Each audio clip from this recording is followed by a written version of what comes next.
Բարև ձեզ, ես նախորդ ելույթ ունեցողի բացարձակ հակառակ պնդումը պիտի անեմ, չփորձելով մտնել իրավագիտության մեջ, կասկածի տակ էլ չեմ դնում, որ իրավունքի մասնագետները իրավական հիմք են տալիս այն պատվերին, ինչ պատվեր իրենց իջեցնում են, եւ այստեղ քաղաքական որոշումը նման պատվեր է դրել, եթե պատվերը դնեին, որ 6-ը հանձնաժողով պիտի լինի, նույն կերպ կհիմնավորեին այդ 6-ը ու կասեին սա է ճիշտը։ Ընդհանուր առմամբ ես իշխանության տեսակետը ներկայացնող զեկուցողի հետ համաձայն եմ մի հարցում միայն, որ անկախ նրանից այդ հանձնաժողովը կլինի թե չէ, անկախ նրանից մենք ազգային ժողովում կլինենք թե չէ, պատգամավոր կլինենք թե չէ, մենք մարդու իրավունքների համար պայքարելու ենք։ Պայքարել ենք եւ շարունակելու ենք պայքարել, դա միանշանակ է։ Այստեղ երկու տեսակետ լինել չի կարող։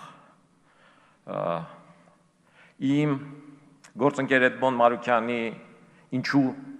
8 հանձնաժողով չեն, ու այդ 8 հանձնաժողով չլինելու պարագան բարձրաձայնելուց հետո հանրապետական խմբակցության արձագանքը ակնհայտ իմ կարծիքով ամբողջ դահլիճին հիմնավորեց, որ դա քաղաքական որոշում է։ Նաև ակնհայտ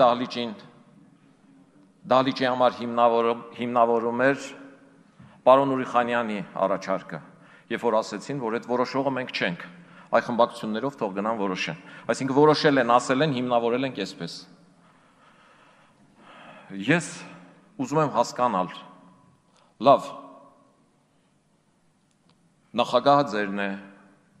ազգային ժողովի նախագահը ձերն է, վարչապետը ձերն է, դատախազությունը ձերն է, ինչ մտավախություն ունեք, ինչն է խանգարում, ինչ է անելու ելգդաշինքը, որ մարդու իրավունքների հանձնաժողովը իրենը լինի, այդ ինչ խնդիր է, ինչ պրոբլեմ կա սրանում, իմ կարծիքով բացարձակ որևէ խնդիր չկա, ու պետք չի այդ 6 ամիս հետո թողելու, ասելու, որ հիմի արդեն որոշել ենք, այ 6 ամիս հետո կնայենք, էլի տղեկ ձեզ լավ պահեք, 6 ամիս հետո հետ կտանք, խնդիրը մեզ տալունը չի, խնդիրը մեր լինելունը չի, բայց չէ որ ասում ենք, որ այս նոր խորհրդարան է, որ այս նոր խորհրդարանում նոր հիմքեր, նոր տրադիցիաներ պիտի դնեն, որ աղբորպես պիտի աշխատենք, այ հանրապետական աղբերներ ջան, ձեր նախագահն էլ էր այդ ասում, միշտ չի որ մենք ենք ճիշտ, փոքրամասնության կարծիքը լսել է պետք, էդ էլ էր ասվում, բերում են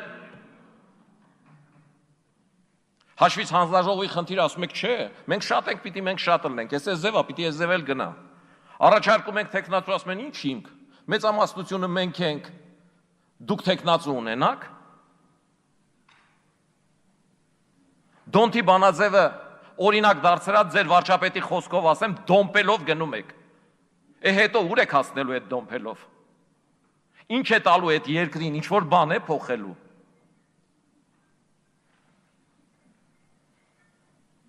չգիտեմ, ամեն ինչ անում եք,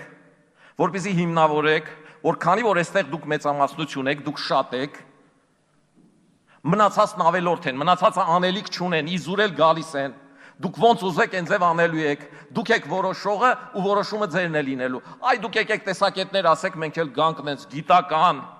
փորձենք իրավաբանական ֆակուլտետի ուսանողի նման ձեզ դաստիարակել, սովորեցնել օրենքներս է, որտեվ մենք այդ գիտենք ու ճիշտն է, այդպես չի։ Այդպես չի։ Եթե ուզում եք շենք կառուցել, առավել ևս, որ այդ շեմքի հիմքերը վատ է լցրած, 10,000 դրամով է լցրած, անկյունակարը ճիշտ դրեք։ Հակառակ դեպքում խնդիրները շատ բարդ են լինելու։ Ես նորից բոլորիդ կոչ եմ անում, որ նայեք, որ իսկապես մարդու իրավունքների հանձնաժողովը ելք դաշինքին տալով, այնտեղ ներկայացված իրավաբան մասնագետներին լավ ճանաչելով, թե Արտակ Զեյնալյանին, թե Էդմոն Մարուկյանին, որոնք այդ գործով տարիներով զբաղվել են,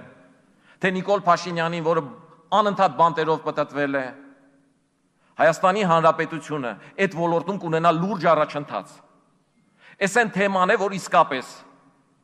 ես համոզված եմ,